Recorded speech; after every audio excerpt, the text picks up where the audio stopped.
অনাদিকালের অনন্ত শূন্যতা ভেদ করে যে প্রথম অনুরণন জেগে উঠেছিল, সে কি তবে কোনো জননীর হৃদয়ের আদিম স্পন্দন, নাকি মহাবিশ্বের অন্তস্থ গহ্বর থেকে উচ্চারিত চিরন্তন মমতারই কোনো মহাকাব্যিক উচ্চারণ? মা, সে তো কেবল একটি অক্ষর নয়, নয় কোনো ভাষার সীমাবদ্ধ শব্দদেহ। সে এক অনির্বচনীয় অস্তিত্ব তত্ত্ব, এক বিমূর্ত আধ্যাত্মিক বিন্যাস, যার কেন্দ্রে নিহিত আছে আমাদের এই জন্মজীবনের প্রথম নক্ষত্রবিন্দু। পিতার ললাটে সময় যে প্রাচীন পাণ্ডুলিপি অঙ্কন করে, আর মায়ের দৃষ্টিতে যে প্রশান্তির নিঃশব্দ সমুদ্র অনন্ত জাগে, এই দুই মহাসত্যের মধ্যবর্তী সেতুবন্ধনেই আমরা খুঁজি আমাদের অস্তিত্বের আদি সূত্র। কবিরা যুগে যুগে রচনা করেছেন স্তব, স্তুতি ও বন্দনা, তবুও মা শব্দটি রয়ে গেছে এক সূক্ষ্ম কুয়াশার মতো, যা অনুভবে স্পর্শযোগ্য কিন্তু ভাষায় সম্পূর্ণ অপ্রকাশ্য।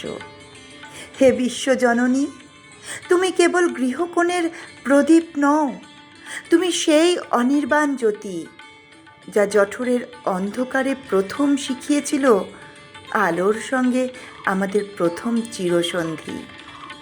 তোমার নীরব প্রার্থনায় ঝরে পড়ে নক্ষত্রলোকের অদৃশ্য আশীর্বাদ।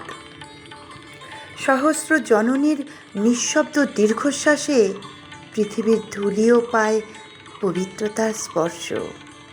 তুমি সেই ধরিত্রী, তুমি সেই ধরিত্রী যার বুকে মাথা রেখে ক্লান্ত সময়েও খুঁজে পায় বিশ্রাম, যার চরণে নত হয় মহাকালের অহংকার। সকল মায়ের আঁচলের ভাঁজে লুকিয়ে থাকে এক অনন্ত নন্দনকানন, যেখানে বেদনা এসে নীরব হয় আর ক্লান্তি পায় মুক্তির প্রথম শ্বাস।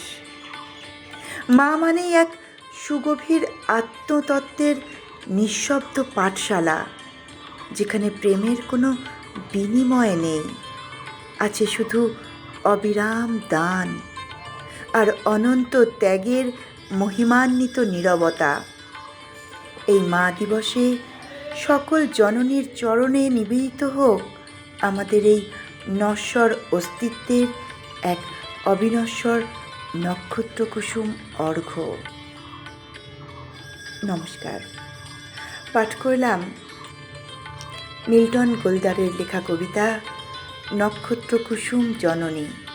পাঠে আমি পম্পা কুণ্ডু।